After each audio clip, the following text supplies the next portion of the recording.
support. There isn't. We couldn't find a place for a third term for the president. So we looked and looked and looked. We couldn't find. I mean, we realized that the president himself doesn't like it. Nobody really seems to like it. There wasn't much of a demand for it at all. The only thing about that was the invitation for us to clarify ambiguity, and we didn't even want to go there. We didn't think that 66.2 raised any issues in terms of ambiguity, so we kept it the way it is. However, we believe we took to heart the recommendations that we got from many of the eminent persons that we met, including some who have occupied your seat, that the 4-year term was short. It was too short. And we also then learned that the emerging global norm was 5. And that even in the region, we in Nigeria have the lowest. I mean, 4 is pretty low. So we're proposing an extension by 1 more year. We have coupled that with certain recommendations in the area of campaigning, because the claim was that the president takes about 6 months or so to set up, and then 1 year campaigning and all of that. So we thought, okay, so if we then follow the example of other countries in Africa, including Senegal, where there is a definite campaign period before which you cannot do electioneering. You can't put posters, can't put billboards, can't do jingles, can't do rallies.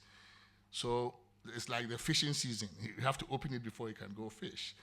So we are proposing a campaign season, a short one, so that government will have time to govern, and that the people we elect to do the government's business will really have time to focus on governing as opposed to doing campaigning. So for the first time, we hope, if this is accepted, that we will have a political or electoral environment where campaigns, we do not run 24-hour, 24/7, 4-year campaigns, but where there is a definite period before which parties and candidates may not do campaigning. We think that would free up time for governing. But I think some of the changes we've also made in the area of appointments, I think will also unburden the presidency and also allow the president to focus more on the real business of governing as opposed to being saddled with many appointments, some of which we believe that the president would be more than happy to give up. So these are some of the highlights. We think on the whole we have done the best job that we could, given the opportunity. Where there are difficult issues that cannot be immediately resolved. For example, how do you integrate chiefs into local government at the town and village level? This is where people live their lives. This is where chiefs tend to have most power. But it's going to be a radical transformation. So we thought, instead of this committee making that decision, that the Devolution Commission then can open dialogue with the National House of Chiefs and the Regional House of Chiefs, and then with government, and begin to fashion out modalities for that integration. So those are some of the decisions. It wasn't an attempt to kick the can down the road, but we believe that some of these decisions need a little bit more deliberation and more thought and more systematic approaches. So we have deferred those ones to bodies like the Devolution Commission, which we believe will help. For the Attorney General, we want to take some of his powers,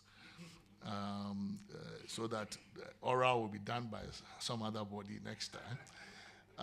So what we are proposing there is that because of the system we run, where we don't have a career civil servant being Attorney General, we think that raises challenges when it comes to prosecuting political corruption and other issues affecting politically exposed persons. So we are proposing an ethics and anti-corruption commission that can be cobbled together from some of the agencies we already have.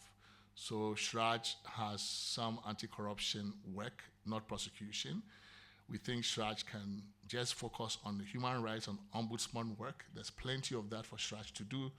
So we would take Shraj's anti-corruption mandate, couple that together with what probably the OSP and other agencies currently do, and then create out of that mix a new commission, which would then handle cases of corruption, so that the AG can be freed to do, the international arbitration and the big constitutional cases and all of those other legal policy issues, reforming legal education, the profession, and all of those things.